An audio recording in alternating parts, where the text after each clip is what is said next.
My name is Katie Jeffries. I'm a traffic anchor here at First Coast News. So we're going to be walking you through some of the traffic projects going on around the First Coast because, as you know, if you live in Jacksonville or the surrounding area, there's a lot of construction going on the roadways. Before we get to those projects, though, let's talk about gas prices really quick. So around the Florida average here around this week, yesterday it was $3.12 a gallon. That was the state average for Florida.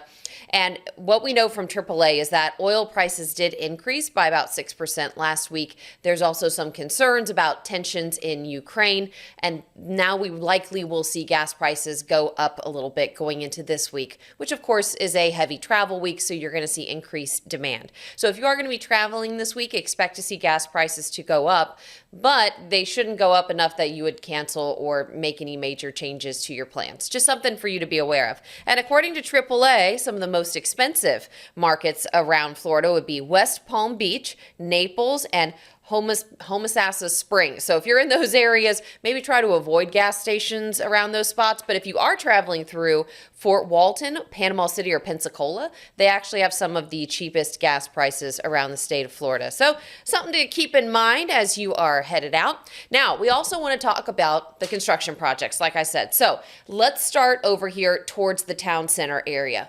The work over here has been going on for a while. If you've watched Good Morning Jacksonville in the morning, you've seen us talking about these projects where they're working on widening and they're working on resurfacing. This is a very heavily traveled area, so of course, when it's done, having a wider road will be helpful. But for right now, it is kind of challenging with some of the construction overnight. So that's 295 between Beach Boulevard and Town Center Parkway. So very close to the exits for UNF as well. This is actually going to go through Tuesday where they're going to be doing this work. So specifically over here towards 295 and Beach Boulevard. The ramps to go from Beach Boulevard onto 295 northbound and southbound, you'll see those closed overnight, 9:30 to 5 a.m., as well as the 295 northbound on-ramp from UNF Drive. And again, that's just overnight, 9:30 until 5 a.m. You will see those closures. So you could see detours in those areas. That shouldn't impact a large amount of people, just those overnight drivers through the area. Let's check in on our next spot. So this is some work that's been happening along US 17 North Main Street. And this is a resurfacing project. Now, US 17 and North Main Street, you can call it whatever you want to call it, goes by either name. But the project itself goes all the way from State Street in the downtown area over towards the Trout River Bridge. But the construction specifically for this project that we're going to take a look at, it's between 48th and Tallulah. And this is for resurfacing work as well. So that section of North Main Street right there between 48th and Tallulah will be closed during the day. So this will impact more people, 7 a.m. to 3 p.m. specifically on Monday only. So if you are watching this as we record, you are going to have a detour in that area. There are flaggers out there trying to help people with this detour, and that would be to go at 44th over towards Pearl and use that to connect you back with Tallulah to be able to get around, or just reverse that if you are going in the other direction. So again, that's just a project for Monday. The rest of the week, you shouldn't have to deal with this, but if you're traveling through that area Monday, expect to see that.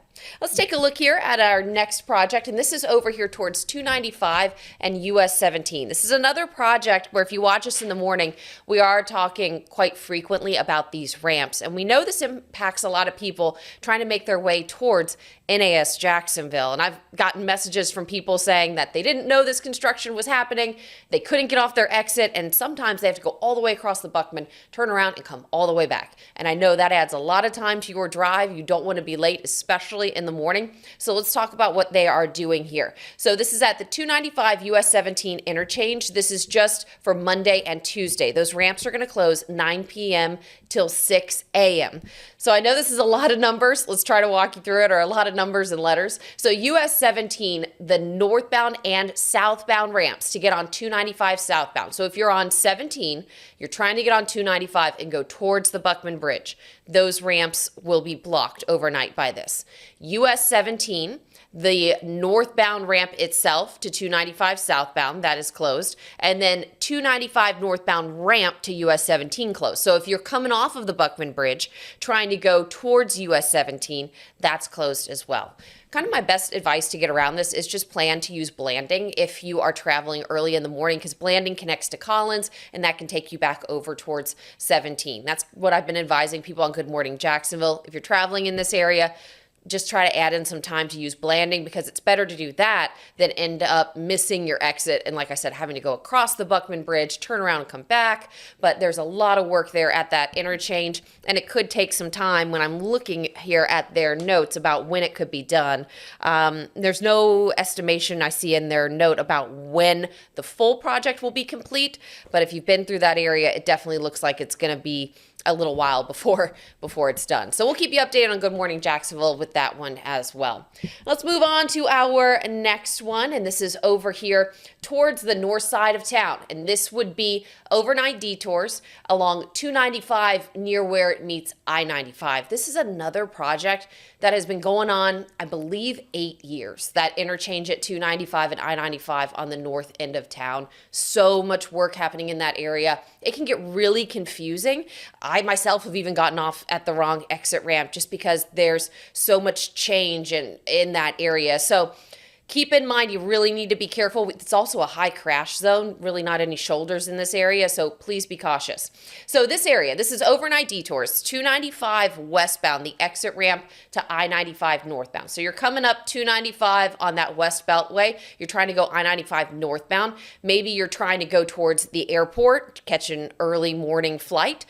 What you're going to have to do, because that exit ramp is blocked, is basically go past 95 over towards 17 and then take 17 to Airport Center Drive, and that will connect you back with I-95, or continue to follow Airport Center Drive, and that'll get you back towards the airport as well. In fact, if you're actually going to the airport from the 295 West Beltway, now that I'm looking at this and thinking about it, there is actually an exit for the airport. It's not as heavily used before you would get to I-95. I believe it's it should be marked for the airport, but that would help you get there and avoid all of the construction around 295 and I-95. But again, this is just overnight, Monday and Tuesday between 9 p.m. and 5 a.m. But that area, again, high crash zone, so please be careful when you're traveling through that area, especially at night. It can get confusing. Another project that we've been seeing going on for a while is along I-10. They're working on widening the roadway in that area, and this is another project that has been going on for years. The section that we are going to be looking at right here is along I-10 near McDuff and 17. Most of the work happening near 17, but this is going to be through Tuesday, 10 p.m. until 5 a.m., so another overnight project. And again, this is a part of the overall widening project from 295 into the downtown area. So I-10 westbound, their exit to US 17 will be closed. Also, US 17's on-ramp to I-10 eastbound is closed. And then your Irene Street on-ramp to I-10 westbound is closed. If you're trying to navigate that area, maybe use I-10 and McDuff instead and just avoid that altogether. Your lanes of I-10 should be open. It's just the on and off ramps near 17 and Irene Street that could really get complicated. But again, this is an overnight project, and just give you a snapshot of this overall project. The project itself to widen I-10, all of it, is around $174 million, and they hope that this will be done in the summer of 2025, weather permitting. So we will see if that actually happens, but hopefully I-10 drivers by summer of next year, things should start to look better for you guys, because I know it's been quite a challenge in the morning for a lot of drivers. Let's go outside of Jacksonville. A lot of truck drivers do go through the Stark area. You could see some daytime lane closures. State Road 223, that's the Stark truck route that takes you around Stark, so kind of the bypass. So State Road 16 to State Road 200, you could see daytime lane closures, 7 a.m. to 5 p.m. this week. And that's because they're putting in some light poles in that area. So the road will still be open. State Road 223, the truck bypass, it will still be open. Just be careful. It could be slower than normal because you could have congestion from the construction projects in that that area. So something to be aware of. Please look out for construction workers there. And I do believe this is every day this week, or at least through Thursday. Most of the construction projects, because it is a holiday week with Thanksgiving, most projects are just Monday and Tuesday, but I believe this one did say through Thursday as well. So just something to be aware of. I know truck drivers don't always get the day off, so hopefully you won't see construction in most areas, but that one you might still see some work. You have day and night closures happening here along the Intracoastal Bridge at JTB. So you could see some nighttime road closures 9 p.m. until 6 a.m. You could also see a daytime closure of the emergency lanes, just those kind of emergency shoulders, 7 a.m. to 5 p.m. And this is just Monday and Tuesday as well. But a lot of work has been happening on the Intracoastal Bridge. And that can be a little confusing for drivers because sometimes it feels like you're driving in the shoulder and you're not supposed to be, but just make sure you are clearly following the directions in that area. I don't have an estimate on when the work there will be done, just the maintenance that they are doing. And it looks like maybe in some areas they're doing a little bit of widening. I take this bridge quite a bit, so I do see this quite often. But be careful there, especially during that daytime closure of the emergency lanes, because there's a lot of traffic that goes across the bridge there on JTB. Let's go south. This is in St. Johns County. You could see some nighttime lane closures, sometimes 1 or 2 lanes along I-95 from International Golf Parkway down towards State Road 207. And this is through Thursday as well. I'm not sure if that's a misprint or if they're actually going to have this through Thursday, but they're saying between 10 p.m. and 5 a.m. you could see a lane or 2 lanes closed on I-95 between International Golf Parkway, where we know there's a lot of traffic. They just opened up the Bass Pro Shops off that exit, and down towards State Road 207. So pretty big chunk of I-95 in St. Johns County, and they've been trying to do resurfacing work in that area, and we've kind of been watching them do lane closures periodically through the area. Now, they didn't say northbound or southbound. I believe most of the work has been on the southbound side that I've seen in the morning, but it really could be either since they didn't designate it when they listed this in their lane closure reports. But as always, be careful when you're traveling through an area. Be conscious of workers and be on the lookout for them. Let's talk real quick about holiday travel because roads are expected to be packed this week, especially with the Thanksgiving holiday. So the best and worst times to travel. If you can travel overnight, of course, that's going to be the best times. But the worst times would be Tuesday afternoon, Wednesday afternoon. That's when it is expected to be heaviest on the roads for you. And do those car checks now as you are getting ready for them. Make sure you have good brakes. Make sure that your gas tank is filled up. Make sure that you maybe have a spare because in case you get a flat tire, you don't want to be stuck on the side of the roadway. Just things like that to get ready because road trips are fun with your family until you get stuck somewhere.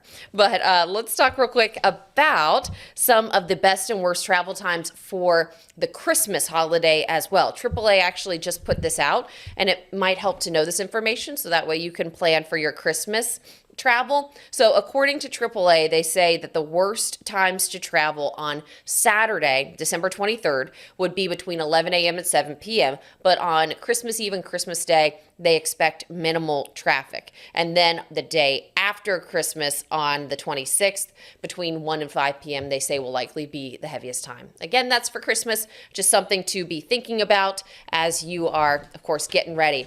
I thought this was pretty interesting as to just a little fun fact since we're all here together. Some of the most popular places that people like to travel for Thanksgiving internationally would be London, the St. Thomas, U.S. Virgin Islands, Aruba, I want to go with that family, Rome, Reykjavik, San Juan, Puerto Rico, Montego Bay, Jamaica, and Costa Rica. So that's pretty cool. Some really cool spots. Also, domestically, Orlando, Florida.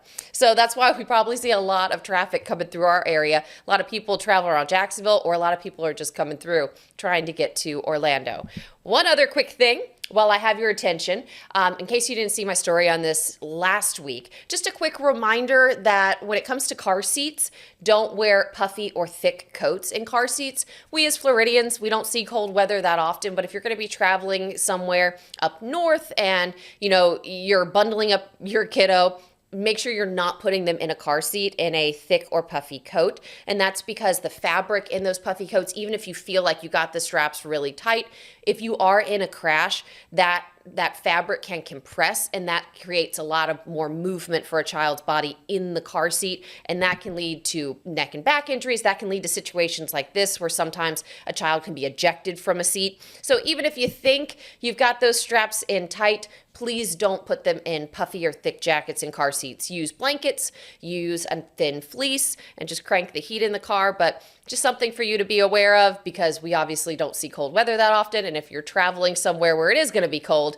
just keep that in mind.